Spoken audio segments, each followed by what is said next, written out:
자, 죽음의 권세를 물리치시고 부활하신 우리 예수님께 영광과 찬양을 돌립니다. 부활하신 예수님 덕분에 우리는 죽음에 대해서 더욱 담대해졌습니다. 성경도 그렇게 증언하고 있습니다. 사망아, 너의 승리가 어디 있느냐? 사망아, 내가 쏘는 것이 어디 있느냐? 우리 주 예수 그리스도로 말미암아 우리에게 승리를 주시는 하나님께 감사하노니. 부활의 예수님을 생각할 때 나도 그렇게 될 것이란 소망 속에 우리는 절망적인 두려움 속에서도 노래할 수가 있게 된 겁니다. 그러기에 장례식장에서 노래할 수 있는 이들은 기독교인들 뿐입니다. 타 종교인의 장례에는 곡이 주를 이루고 있지만 노래가 별로 없죠. 대부분이 절망적인 통곡이요 한 맺힌 곡설이죠. 그러나 우리 그리스도인들은 그 현장에서 노래를 합니다. 그것도 소망을 노래합니다.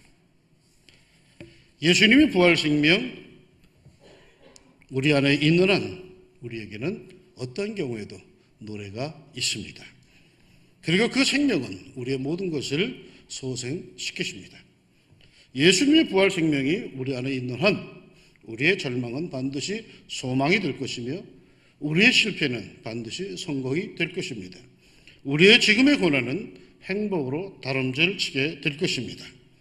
그러기에 저는 개인적으로 끝났다라고 하는 말을 별로 좋아하지 않습니다. 아무리 그것이 해피엔딩이라 할지라도 끝났다라는 것을 선호하지를 않습니다. 해피엔딩이든 블루엔딩이든 이야기는 계속 이어져야만 합니다. 삶은 이어져야 합니다. 생명은 이어져야 합니다. 젊은 시절에 저는 약속 장소에서 보통 상대방을 30분 더 기다려주곤 했습니다. 어떤 이들은 5분 기다리다가 안 오면은 이제 끝났어 하고는 빨딱 일어나 간다는데 나는 그 끝났다라는 감정이 마음이 아파서 혹시나 싶어서 30분 아니 그 이상을 기다려줍니다. 그러다 어떤 여자는 내가 1시간 더 기다려줬기에 감동을 받아서 이제는 집에서 나를 하루 종일 기다려줍니다. 끝났어 라고 하지 맙시다. 끝났다고 하는 말만큼 여러분 마음 아픈 말이 세상에 어디 있습니까? 비록 지금 힘들고 고달파도 마음에 안 들어도 끝난 게 아닙니다. 끝났다고 절망하며 고개를 떨구는 모습 정말 마음이 아픕니다. 오늘 우리들에게 주시는 이 하나님의 말씀은 지난주일 본문 말씀 다음을 이어가는 말씀입니다. 안식일 다음날 새벽 예수님의 시신에 향품이라도 더 발라드려야겠다고 예수님의 무덤을 찾아갔던 여인들의 충격적인 이야기, 예수님의 그 빈 무덤 이야기가 지난주일에 우리가 본 말씀이었죠. 그런데 이 충격적인 빈 무덤의 이야기, 즉 예수님의 부활 이야기는 그날로 삽시간에 그 믿음의 공동체에 쫙 퍼져나갑니다. 그러나 그럼에도 불구하고 이러한 부활 소식이 전해졌음에도 믿지 않는 사람들은 여전히 있었습니다. 오늘 본문에 등장하는 두 사람도 그 중에 하나입니다. 그날 엠마오로 두 사람이 내려가고 있었습니다. 엠마오는 예루살렘에서 약 10km 떨어진 곳으로 두 사람이 그리로 가고 있었죠. 아마도 이 두 사람은 예수님을 따라다닌 제자들로 보이는데 12 제자에 속한 이들은 아닌 듯 싶습니다. 그렇게 중요한 제자들은 아니었던 것 같아요. 왜냐하면 33절에 곧 그때로 일어나 예루살렘에 돌아가 보니 11 제자와 및 그들과 함께한 자들이 모여 있어 하는 걸로 보아서 이 두 사람은 12 제자 그룹에 속한 이는 아니었습니다. 아마도 이들은 십자가에서 예수님이 돌아가시고 아리마대 요셉의 무덤에 장사 지낸 것을 직접 보고는 안식일이 지나자 아침밥을 먹고 느지막이 길을 나서 엠마오로 가고 있었던 것으로 보여집니다. 엠마오로는 왜 가고 있었을까요?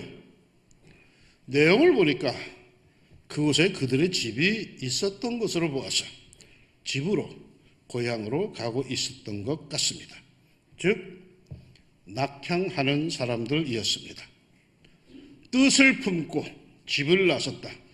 뜻이 꺾여서 집으로 돌아가는 이들이었습니다. 얼마나 아쉬웠을까요? 그 돌아가는 길에 그들은 아쉬움 속에 끊임없이 예수님에 대한 이야기를 나누며 집으로 가고 있었습니다. 예수님에 대해서 어떤 이야기를 나누며 갔을까요?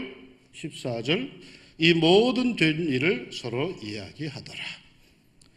그러니까 이 말씀으로 보아서 요 며칠 사이에 예수님에게서 벌어진 일에 대해서 서로 이야기를 한 것 같습니다. 즉 예수님의 겟세마네, 그리고는 빌라도 법정, 그리고는 골고다, 죽음, 장사, 이 모든 최근에 벌어진 일에 대해서 이야기한 것 같습니다. 그 분위기도 15절에 그들이 서로 이야기하며 문의할 때에 하는 것으로 보아서 이야기는 하는데 주로 그 예수님에게서 일어난 일이 믿기지 않아서, 아니 믿을 수가 없어서 서로 물으면서 이야기를 한 듯 합니다. 아니 그게 믿어져? 아니 어떻게 그토록 무력하게 예수님이 돌아가실 수 있지? 그동안 우리가 봤던 그 힘과 능력은 다 헛것이었나? 아니 이제 우리는 어떻게 되는 거야? 낙동강 오리알 신세 아니야? 그들의 대화 분위기는 이런 식으로 절망적이었습니다. 17절에 슬픈 빛을 띄었다는 것을 보아 매우 어둡습니다. 이미 끝났다는, 한때 자기들이 갖고 있었던 그 좋은, 그 아름다운 것들, 소망은 끝장났다는 분위기였습니다. 그는 하나님과 모든 백성 앞에서 말과 일에 능하신 선지자 이건을 우리 대제사장들과 관리들이 사형 판결에 넘겨주어 십자가에 못 박았느니라. 우리는 이 사람이 이스라엘을 속량할 자라고 바랐노라. 기대가 컸었다는 뜻입니다. 그런데 그러니까 십자가에 못 박혀 죽었다는 겁니다. 얼마나 슬픈 이야기와 절망적인 이야기입니까? 그 예수가 죽었다는 것보다도 자기들이 걸었던 그 기대가 무너졌다는 사실에 대해서 더 슬펐던 겁니다. 이런 절망적인 이들에게 부활하신 예수님이 불쑥 찾아오십니다. 그들의 대화에 끼어드십니다. 그런데 궁금증이 생기지 않습니까? 왜 이들은 그 부활하신 예수님을 몰라봤을까요? 영광스러운 부활체이기에 몰라봤을 수도 있고 전혀 예상치 못했기에 몰라봤을 수도 있습니다. 그러나 성경이 증언하는 것은 이와는 좀 다릅니다. 16절, 그들의 눈이 가리어져서 그인 줄 알아보지 못하거늘. 눈이 가리어져 있었다라고 합니다. 두 눈 시퍼렇게 떠있고 사물을 바라보고 상대방을 보고 말하고 있는데도 성경은 그들의 눈이 감겨 있었다고 증언합니다. 이게 말이 됩니까? 분명히 두 눈을 부릅뜨고 쳐다보고 있는데 감겨 있다니 말도 안 됩니다. 그럼에도 성경은 그들의 눈이 감겨 있답니다. 영안이 감겨 있었던 거죠. 영적인 감각이 죽어 있었던 거죠. 자기들을 찾아오신 예수님을 알아보지도 못했고 말을 걸어오는 예수님을 바라보면서도 깨닫지 못했던 거죠. 예수님과 대화를 하면서도 예수님을 몰랐던 거죠. 아무리 성경을 많이 알고 지식이 풍부해도 그 눈이 감겨 있으면 예수님을 알아보지 못합니다. 정작 중요한 것을 모릅니다.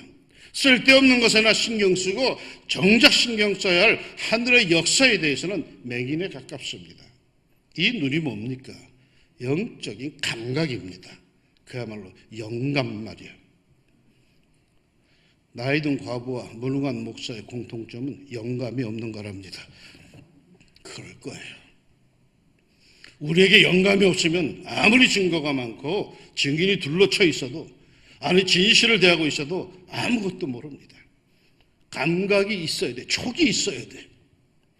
여기에 금강석이 깔려있다 한들 나는 그것이 금강석인지 그저 굴러다니는 돌멩이인지 저는 모릅니다.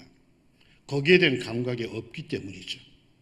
이곳에 하나님의 영광이 충만하여도, 성령의 권세와 거룩함이 충만하여도 영감이 없으면 무덤덤합니다.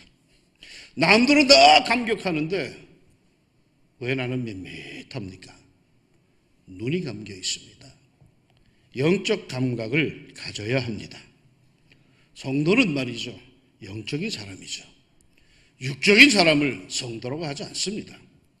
세상에서 가진 게 많고 세상에서 배운 게 많고 세상에서 높은 지위에 있다 할지라도 육적인 사람을 성도라고 하지 않습니다. 아무리 배운 게 없어도 아무리 가진 게 없어도 아무리 하찮은 직업을 갖고 있다 할지라도 영적인 일을 성도라 합니다. 왜? 주의 성령이 그의 삶 속에 그의 안에 있기 때문에 그러합니다. 그래서 이 주의 영으로 인하여서 주의 영적인 권세를 느낄 수 있기 때문에 그렇습니다. 어느 정도의 차이는 있겠지만 성도는 모두 하나님을 느끼는 영적인 존재입니다. 뭔가 있는데 이게 아닌데 하나님께서 요즘에 뭔가 나에게 원하시는데 뭔가 느낌이 있어요. 이왕 영적인 존재가 되었다면 그 영적인 감각, 영감을 키웁시다. 키운 만큼 깨닫게 됩니다. 키운 만큼 결단할 수 있습니다. 그래서 내 삶의 현장에서 하나님의 뜻을 분별하고 나의 삶 속에 다가오시는 주님을 느끼고 모든 일에 주님의 힘을 느끼며 그 힘으로 권세 있게 살 수 있습니다. 여러분의 맑은 영성이 부활하신 생명의 주 예수님을 바라볼 수 있기를 소망합니다. 오늘 헌신송 아름다웠죠. 여성 이중창 참 좋았어요. 잘했어요. 기죽지만 잘했던 거예요. 제목이 뭔지 아십니까? 엠마오 마을로 가는 두 제자. 이 찬양은 참 하모니가 참 난 좋아요. 하모니가 너무 잘 어우러진 화음이 아주 절묘한 곡입니다. 멋진 화음의 찬양이죠. 그런데 엠마오로 가는 두 제자, 아무리 하모니가 좋아도 사실 그들의 행보는 절망을 향해 가는 이중창이었습니다. 그들이 엠마오로 가는 한 둘이 서로 그래 맞아 맞장구 치는 절망의 멜로디입니다. 혼자 슬픈 생각을 하고 있는데 그날따라 만난 서너 명의 사람들이 모두 자신과 같은 슬픈 마인드를 갖고 있다면 그날 밤 무슨 일을 낼지 모릅니다. 혼자 절망을 느끼는데 혼자 이 세상 살아 무엇하냐 하는 허무감에 사로잡혀 있는데 어쩌다 만난 사람이 그래요? 저도 그런데 하면 허무와 허무가 만나 쌍무가 되어서 에라 이놈의 세상 하면서 세상을 하직할지도 모릅니다. 제가 중학생 시절에 왜 그랬는지 정확히 이유가 생각나지 않는데 한 번은 죽겠다고 마음을 굳힌 적이 있습니다. 마지막으로 친구 한 번 만나고 가야겠다 싶어서 연희동에 사는 친구를 찾아갔습니다. 둘이 연희동 뒷산에 올라앉아서 심각하게 내가 내 이야기하고 나 세상도 살고 싶지 않아 그러면서 약을 이렇게 딱 보여줬더니 이 녀석이 피식 웃어요. 내 딴에는 아주 심각한데 웃어버려요. 그러더니 약을 턱 뺐더니 야 하룻밤 자보고 내일 다시 와라. 내일 먹고 죽어라. 아니 이런 놈을 친구라고 아주 괘씸했어. 남은 심각한데 내 이야기를 듣고 웃어? 내일 오라고? 기분이 나빠서 그냥 왔어. 다음날 귀찮아서 안 갔어. 지금까지 그 녀석 안 만나. 그러나 지금 생각해 보니까 그 기분 나쁜 친구 좋은 친구였어요. 아마 그 순간에 나를 이해한답시고 말이야. 어줍지 않게 동정을 하고 그래 아이고 어쩌니 아이고야 이해된다 야 쪼려져 있으면 아마 그 녀석도 분명히 날 따라왔을 거예요. 하모니, 절망을 향해 가는 하모니를 멈춰야 합니다. 이제 다 끝났다고 살아볼 가치가 없다고 방법이 없다고 막을 내리려고 하는 이중창을 우리가 끝내야 합니다. 아무리 하모니를 잘 맞춰주는 힘이 있다 할지라도 그거 끝내야 합니다. 나의 절망에 나의 부정에 하모니를 이루어주는 장단을 맞춰주는 사람들을 멀리해야 합니다. 몇 해 전부터 우리 사회에는 이상한 기류가 형성이 되었어요. 자살에 대한 미화가 아주 많이 벌어나고 있어요. 예전에는 자살했다 하면 부끄러워서 말도 못했는데 이제는 추모까지 해요. 아무리 그를 이해하여 자살을 안타까워해도 여러분 그건 아니에요. 우리 자녀 손을 바라볼 때 그건 아니에요. 자살에 장단 맞추는 그런 꼴이죠. 사회가 건강하려면 이 절망의 하모니를 우리가 없애야 돼요. 오늘 말씀의 내용은 엠마오 마을로 가던 두 제자였죠. 그런데 그걸로 끝이 아니에요. 엠마오 마을로 가던 두 제자가 아니라 엠마오 마을로 갔다가 돌아오는 두 제자가 오라요. 어째서요? 예수님이 찾아오셨걸랑. 부활하신 살아계신 예수님이 그들을 찾아오셨어요. 그들이 중요한 제자인 줄 알았어요? 아니에요. 12제자 축에도 못 끼는 사람들이에요. 어중이 떠중이랑 비슷해요. 주님이 나를 아실까? 아신다는 거 아니에요. 이 많은 사람들 중에서 예수님이 나를 아실까? 내가 어쩌다가 교회 나온 거 아실까? 아신다는 거예요. 그래서 그들을 찾아간다는 거예요. 그들에게 만나주시는 거예요. 예수님이 12제자만 만나주는 게 아니라 어중이 떠중이 같은 나도 주님이 찾아와 주신다는 거예요. 왜? 내 삶이 무너지고 내 마음이 무너지고 나는 계속 절망적으로 밑에 떨어지기 때문에 그것 내버려두면 안 되겠다. 주님이 찾아오시는 거예요. 그러니 그 주님을 만났다. 나 교회 가서 예수님 만나서 나 교회 가서 살아계신 주님을 만났어라고 한다면 여러분 돌아와야 되는 거예요. 부활하신 예수님을 만난 사람들은 돌아와야 돼요. 계속 그 길로 가면 안 돼요. 돌아오세요. 그게 회개예요. 끝났다고요? 기독교는 그때부터 시작하는 거예요. 내가 끝났다라고 생각이 들 때, 감정이 들 때 그때부터 시작하는 게 기독교의 힘이에요. 부활의 예수님이 내게 찾아오신 이상 새로운 세월이 시작되는 거예요. 끝났다고 낙향하던 사람들, 생명의 예수님을 만나고는 방향을 돌이켜요. 그래서 예루살렘으로 돌아왔더니 거기에 이미 부활하신 예수님을 만난 사람들이 모여 있었더라고요. 생명의 공동체가 탄생한 것이고 그 생명의 공동체의 일원이 되는 거죠. 생명의 역사는 이제부터인 거죠. 끝났다고 했으나 예수님을 만나고 돌이킨 뒤부터 생명의 대열, 성도의 반열에 서게 되는 거죠. 나는 이 왕중교회, 우리 왕십리중앙교회 이 신앙 공동체가 부활하신 예수님 그 이후 이루어진 거대한 생명의 공동체의 한 파트, 한 부분임을 믿습니다. 우리 안에 분명히 이렇게 살아계신 예수님이 계심을 믿습니다. 지금 이곳에서도 예수님이 우리와 함께 하심을 믿습니다. 우리가 예배하고 우리가 찬송드리고 우리가 기도하는 대상이 허공에 뜬 게 아니라 부활하신 예수님께서 우리의 모든 걸 받으시는 줄로 믿습니다. 생명을 품고 있는 한 절망은 없어요. 예수님 분명히 말씀하셨어요. 나는 부활이요 생명이다. 생명이 부활로, 부활이 생명으로 다시금 우리를 수놓아갑니다. 아무리 삶이 어렵고 힘들어도 끝났다고 말하지 맙시다. 끝난 거 아닙니다. To be continue라고 할 말이 있죠. 다음 편이 계속됩니다 라는 그런 뜻이죠. 끝난 거 아니야. 부활의 주, 생명의 예수님을 붙들고 사는 성도에게는 끝이 없어요. 부활하신 예수님이 여러분을 꼭 만나주시고 다시금 생기 충만한 성도들의 삶으로 세워주시기를 예수님의 이름으로 축원합니다. 기도합시다. 교회 나왔어요. 주님, 큰 믿음에서 나온 것도 사실은 아니에요. 우리 중에 많은 이들은 기자 주일날이니까 교회 나온 사람들이 많아요. 그런데 교회는 나오면서도 마음이 무거웠어요. 이거 어떡하지? 그런 것들이 있었어요. 삶이 너무 힘들고 괴로워서 그저 무너지는 듯한 마음으로 교회 나온 사람들이 많아요. 주님, 잘난 사람들보다 그렇게 마음이 무너지는 절망으로 향하는 사람들, 힘이 빠진 사람들, 그들을 꼭 만나주시기를 원합니다. 그들을 만나서 너무 걱정하지 마라 말씀해 주시고 내가 죽음을 이겼다. 그 예수님의 생명의 역사와 권세를 맛볼 수 있도록 주님 그들을 감싸주시기를 원합니다.